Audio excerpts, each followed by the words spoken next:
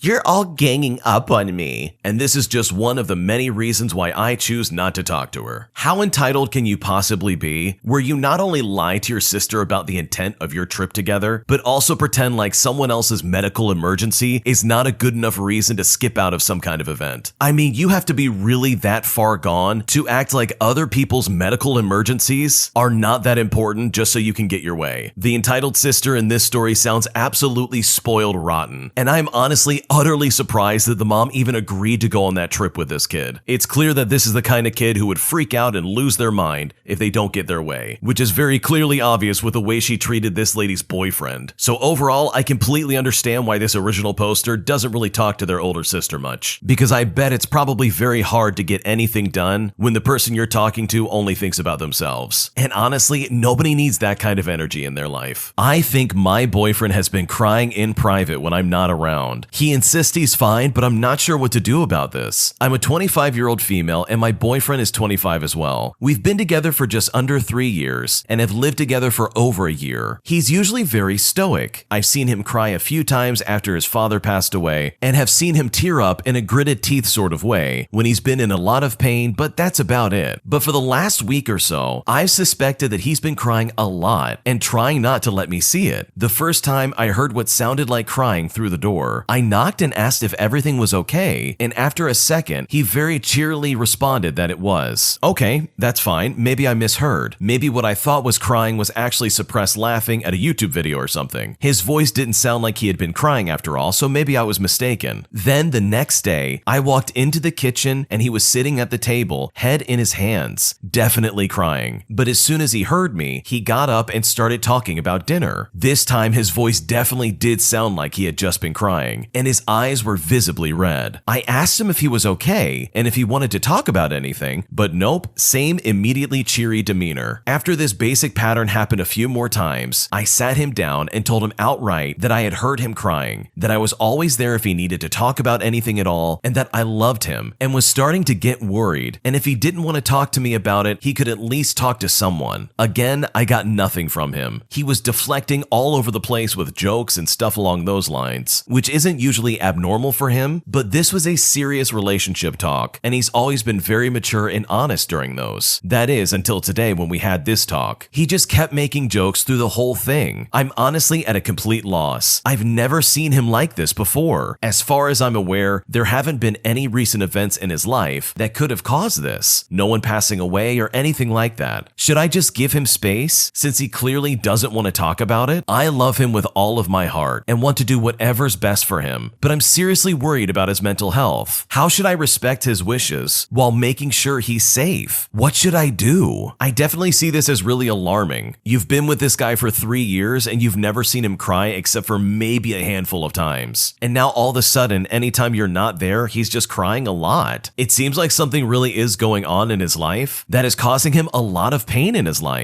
It's hard to say what it is, and it's hard to say, hey, let me get involved, because I know if I was in his shoes, I probably would not want to tell my significant other about it. As a man myself, I know for a fact that men in general are conditioned at a pretty young age not to cry. We don't show emotions, we don't do anything like that. Any emotions or negative emotions like crying is seen as weak, and you'll be judged for that. I know that I was taught that at a very early age, and honestly, it's a very toxic thing that's very hard to shake. So the fact that your husband was deflecting and choosing not to talk to you openly about his feelings is not that unusual. Unfortunately, that's kind of a society standard that is pushed on kids at an early age in life, where instead of dealing with their emotions, they're told to suck it up and just be a man. So honestly, I think your best bet, if he's not willing to open up, is to just be there for him as best as you can. He's probably going through a lot right now, and you obviously can't make him open up to you, but just giving him some space and being there with him will hopefully make a world of difference in his life. I can also say forcing him to open up to you is not going to work. I know if that was me, that would only push me away even more and make me more guarded about my emotions. So I think just be careful, love him, and be there for him. And hopefully this whole situation gets worked out in the end. Today I messed up by making fun of astrology. Okay, so this happened earlier this morning, and well, I'm pretty bemused by the whole thing. So because it's relevant to the story, I'm an astrophysicist. It's what I do for a job, and honestly, I can't lie, I do laugh at and openly mock nonsense like astrology. But if people want to believe it, they are free to do so. So I had been talking to this girl on WhatsApp that I'd matched with on Tinder. We'd been getting along really quite well, and we're probably going to meet up fairly soon. One day, out of the blue, she asked me for my star sign, stating that she needs it to check our compatibility. When I heard this, it took everything in me not to start laughing, and was honestly a big red flag. I can't quite tell if she's being totally serious, or basically just asking when roughly my birthday was, maybe. So I told her that I'm a Leo, which is exactly what I am, but also included some laugh emojis because whenever anyone mentions star signs, I always think of this stand-up sketch comedian who basically made fun of this that I absolutely love. She asked me why I put the laugh emoji, so I told her about the comedy sketch that makes me laugh anytime someone brings up astrology. In fact, I even sent her the link to the sketch itself. Now in hindsight, I realize now perhaps sending a YouTube link with the title basically trashing astrology to someone who is clearly interested in it is perhaps not the wisest idea, and I had hoped that she would have watched it and just enjoyed the humor. I have no idea if she actually watched it, but I believe she did. Anyway, I got like a one-word reply of cool, and when I replied just a little bit later, I saw that she no longer had her profile picture anymore, and I couldn't see anything. And honestly, I just have to laugh. I officially got blocked. Evidently, she took some offense to what is basically some very tame stand-up comedy, and decided that blocking me as well as ghosting me was her best option. And for me, this is just one of the many reasons as to why I hate online dating. I gotta be honest, I looked it up, and based on your star sign alone, this is exactly what a Leo would do. No, I'm just kidding. That's actually really hilarious. I'm also one of those people that will openly mock astrology at any chance I get, but I'm very careful around family members who do like astrology. Like, the last thing I want to do is hurt anybody's feelings for the stuff that they're interested in. In my opinion, getting into astrology is just about as harmless as picking your Harry Potter house. It's totally fine, nobody gets hurt, and at the end of the day, you might end up with some cool rocks you can put on your mantle. If anything, for this original poster, they probably dodged someone absolutely crazy. I would never want to be with someone who can't take a joke, and obviously they sent them a joke comedy sketch. And instead of finding some relatable humor in it, they decided, nope, I'm out. So good for this guy for chasing off the crazy, and hopefully while they're online dating, they'll try and find someone that matches up with their star sign. Today, I messed up by lying to my girlfriend about hanging out at my friend's house. For some context before we start, my girlfriend does not like my friends. My girlfriend gets very mad very easily and will ignore me and treat me like a stranger when she's mad. So me and my friend finish eating dinner when our group of friends invited us both to catch up and hang out at another friend's house. I wanted to go hang out, but I knew that if I told my girlfriend that I was going, she would get mad at me. Now, I hate when she gets mad at me. She always acts like the victim and generally just gives me the silent treatment until I constantly say I'm sorry. And even then, I have to wait. But I really wanted to go hang out with my friends after a long work week. So I did the stupidest thing I could think of and I lied to her. I told her I was at my relative's house fixing something, which she believed me. But I felt really guilty and I knew it wasn't right. So about 90 minutes into the hangout, I told my girlfriend if it was okay that I go to my friend's house just to hang out. She put two and two together and realized very quickly that I had lied to her. She was immediately super mad at me and rightfully so. So I asked my friend to carpool me home and I left. In total, I spent around 2 hours at my friend's house. When I reached my house, my girlfriend called me. I picked it up and she proceeded to blow up on me, in which I honestly rightfully deserved it. And when I say blow up, I mean that she is screaming at me at the top of her lungs. It's the type of screaming that would make your voice give out. I knew I was at fault. I told her that I only did it so she wouldn't be upset at me, to which she said that she would have been anyways, but this made her 1,000 times madder. She then told me how the only reason I told her was because I felt guilty, to which I said I did and I knew it was wrong. She then said that her opinion doesn't matter and that if I cared about her opinion or her feelings,